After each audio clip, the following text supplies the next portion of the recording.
Howdy, everyone. Welcome to one-on-one congressional candidate interviews. And this time our guest is Senator Telena Nelson. Senator, welcome to the show. Hafene, good evening. All right. So most people know who you are from your stint at the legislature and also with the National Guard. But for those who don't know much about you, tell us about your background. Well, first of all, thank you, Lester, for having me here to interview with you. It's truly an honor to be given this opportunity to let the people of Guam know a little bit about my history and my vision for Guam, and also about my platform. Just a little bit about my background. I come from a line of public servants in my family. My grandmother and grandfather, who are with me today, Asuncion Cruz, has been a lifetime educator. She's also an entrepreneur.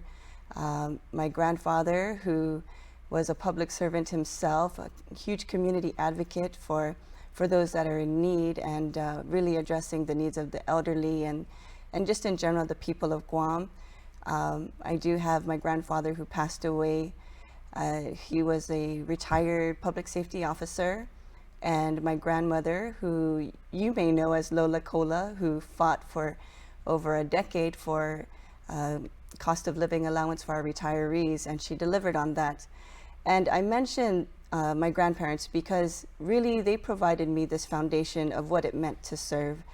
I was really blessed to always be in their presence after school, or even during school. They would come by and see how I was doing in some instances. And you know, they were just a constant reminder through their actions to really serve the other, to serve those in need. And I saw it when we would go to other people's homes to assist them with whatever needs that they, that I guess that what they needed at the time, and really in their public policy and their community advocacy, really a true reverence for the people of Guam, really understanding that the unity of the Chamorro people and the Guamanians was very important to move Guam forward.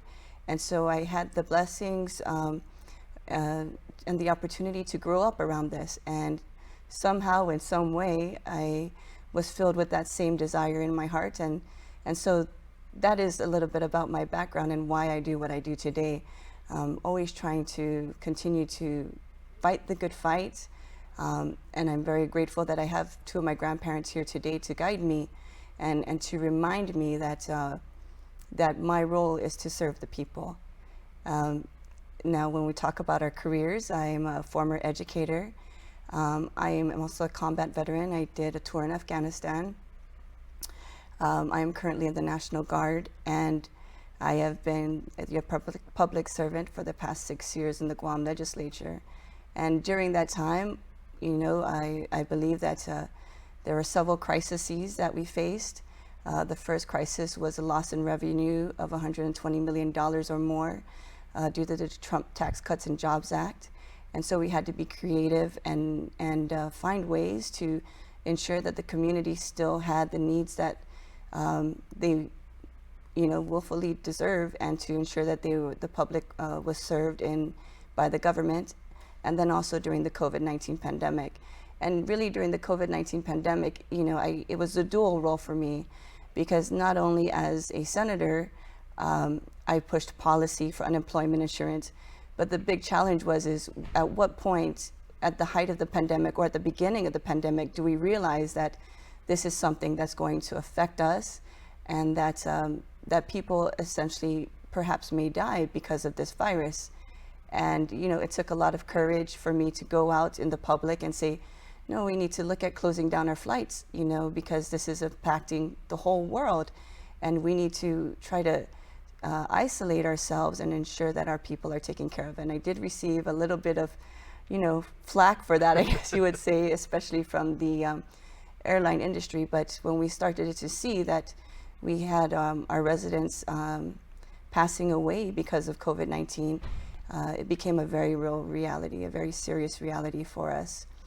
And as my role in the Guard, we were having certain challenges upon dead on arrivals. And a lot of it was with our elder population and also the underserved population. And our task at hand was to really discern how could we reach out to the underserved population and help them with their medical needs so that they could combat COVID-19 and they wouldn't have this essential fear of seeking help in the hospital. And what we did was I worked with some of my counterparts and we created a comprehensive plan, which was dubbed Operation Homebound, and we went out into the community in a very strategic way. We wanted to ensure that there were social workers there because we knew that one of the challenges were that people did not avail to the public assistance that they, are able to apply to. We wanted to ensure that we had medics there to treat to test and treat COVID-19, and we also wanted to ensure that the nurses were there, a greater echelon of care to also further assess the patients that were suffering from whatever ailments. And so we created this plan, and it was a very successful plan.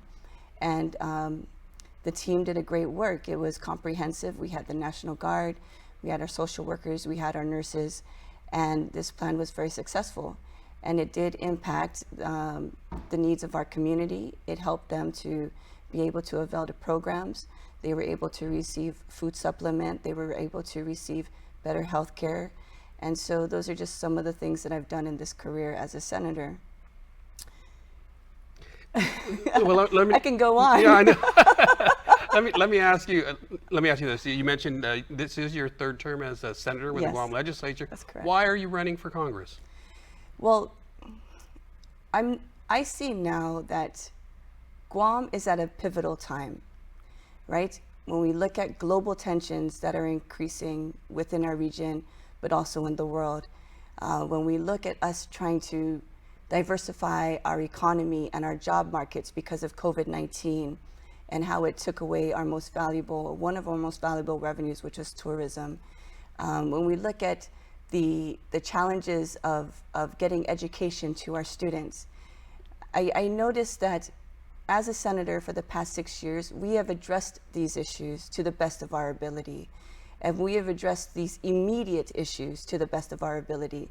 And a lot of it is issues on the surface. But being a senator, I've come to see that really, we don't want to just address the surface issues. We want to also address the underlying cause, the root cause of the issue. And I've come to realize that a lot of the root causes, or a big chunk of it, that the change that we wish to seek is at the federal level. And just understanding that and knowing that, I have this desire, this tenacity that I bring to the legislature, I can bring this to Congress also to work with our congressmen and women and also our regional partners to utilize Guam's strategic location, because I understand the dialogue as a military member, and to leverage Guam in this geopolitical dynamic to move us forward. Yeah. If you're elected, what would be your top priorities in your first 100 days in office? Yeah, so it's important, right, when we're running for higher office to understand the environment that we will be stepping into. And so currently now under the Biden administration, they have 3 hallmarks. It's social justice, affordable housing, and climate change. So those are their 3 focuses. And we can leverage those 3 focuses for Guam, especially on the primary issue of social justice. And when I talk about social justice, one of the first things I'd like to address is the Medicaid. And this is a time-sensitive legislation, especially because the Medicaid cliff is coming in December 2022. And so right now, Guam is receiving an 89% federal Medicaid reimbursement.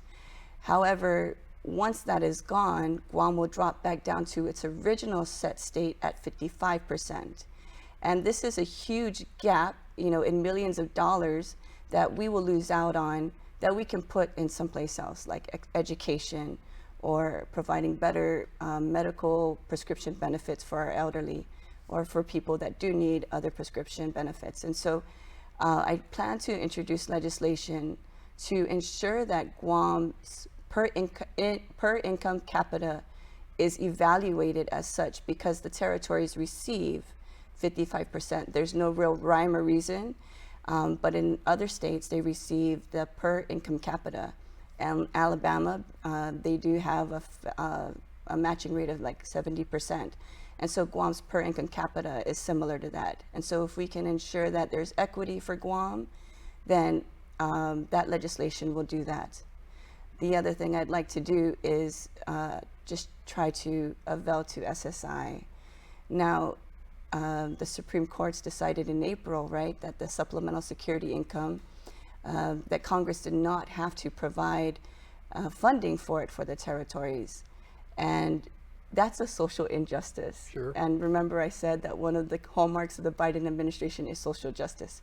And so we look to avail to this, this hallmark of social justice and say, you know, Guam is also a territory and is essential to the United States. And so it is only right as U.S. citizens, because we are no less than U.S. citizens, we are U.S. citizens, that we be given the supplemental security income. And essentially the supplemental security income benefits our disabled population and our elderly. And we all know that in our culture, we were raised to protect the most vulnerable, especially our disabled and vulnerable population and our elderly. The next item that I would like to do is to introduce legislation for our compact impact costs, because this is also very time sensitive. And so hopefully that I'm trying to do a three-prong approach, take a different avenue, and create a bill that would leverage Guam to be reimbursed for the compact impacts rather than having a seat at the table. Of course, we still would like that, and I will still advocate that, but at least reimburse us for the cost, because right now Guam is receiving about $15 million, and the cost of compact impact is $1.2 billion. When this will be further confirmed with the University of Guam, they're currently doing a study on the compact impact costs. So hopefully that study, we anticipate it to be done by the end of the year. So when I get into Congress, I can use that study to create the bill to reimburse for our compact impact costs. The next thing I would like to do is I have a lot of friends from the freely associated states. They all have family members that are political leaders and community leaders in the islands, and I'd like to go with them and meet them and leverage our situation and prove to them that, you know, for them to remember Guam in the negotiations, because their people will benefit, the island community will benefit. And really, it's an opportunity for us to improve in our healthcare, an opportunity for us to create programs for our youth to grow in, such as better park systems, sports complexes, you know, just things that will keep the youth active so that they know that there's this community to support them. And then also I would also like to move with advocacy for other states and territories that are experiencing the same challenges when it comes to compact impact costs, and work with them to advocate to the State Department to ensure, and Department of Interior, to ensure that Guam is included and the costs are more equitable than the $15 million. It's really $30 million, but it's shared amongst Guam, Hawaii, CNMI, American Samoa. And so really it should be a greater reimbursement, especially when we look at the $1.2 billion figure. Sure. So those are some of the first things I'd like to do in my first 100 days as your Congresswoman. All right, I think with your military background, I know what one might be, but what are the two committees that you'd like to be on if you make it into Congress? Okay, so I would like to be on the Armed Services Committee and the Veteran Affairs Committee. Okay, and explain why. Well, the Armed Services Committee is a very significant committee, especially when it comes to funding directly related to Guam. And every year we go through the National Defense Authorization Act, we go through budgetary challenges at the federal level, like the CRAs, the continuing resolutions. And so really, I understand that being in the military, I understand the dialogue that takes place amongst the Armed Services Committee. I understand that the importance of Guam, the essentialness of Guam to the United States as far as its national defense or national security strategy. And I can leverage this for our people. I understand that they're looking to expand in this region, and Guam, because of its geopolitical location, can be used by the right person to leverage, you know, for greater parity. And because of my military background, because of my military schooling and my military experience, I'm able to understand that strategy, and I can use Guam that way. I can use that strategy to leverage Guam in that way. The Veteran Affairs Committee, really, because also I'm a veteran, but I know that to make real change, it's important to be in the committee, right? Some of the challenges is being an outside member and trying to work into the committee. So I want to work to make real change for our veterans. We say our veterans are important, right? They sacrifice their life for us, their family sacrifices. And so really, I want to really work so that I can make this a truth that the veterans are important for us, right? Sure. That we're just not blowing hot air, right? And as a veteran myself, I understand this important. One of my good friends who's a veteran who went to many tours in Iraq and Afghanistan, one of the challenges he had was getting health care, continuum of care for the injuries that he received in combat. And so, he did have appointments in Hawaii. However, when he got to Hawaii, his stay was longer than anticipated, and he was not able to afford the cost for a place to live. And he essentially went homeless for 3 months. And I didn't find this out till after he came back. And, he's like, oh, no, I'm okay. I'm infantry, I can live on the beach. Yeah, that's tough. But we should never, ever put our veterans in this situation, right? They gave their life. They sacrificed. And, it's time that we do right by them. And I'm going to work my butt off to do right by them. Let me switch to another topic. We've only got about 4 or 5 minutes left. Oh. But one in particular that's been a bit controversial here, and I'm sure you're aware of it, is the Heartbeat Act. Mm-hmm. Why did you choose to sponsor the Heartbeat Act at this time? Well, knowing that this would be my last term, since the beginning as a public servant in the legislature, I've had people come to me and say, Senator, we need legislation to protect the life of the unborn. And every year they would ask me, and I'm like, yes, I'm going to do it. I'm going to get to it. Senator Frank Uggan introduced legislation my first term with Senator Dennis Rodriguez at the time. And I co-sponsored that legislation. And we really didn't move it forward. Of course, there's political concern that. Absolutely, right? And so, but this is my last term, and I gave the people my word that I would introduce legislation to protect life. And this was my promise to them, and I couldn't leave without pushing this forward. All right. Do you think this is going to hurt your campaign for Congress? It's hard to tell, yeah. Yeah, it's really hard to tell.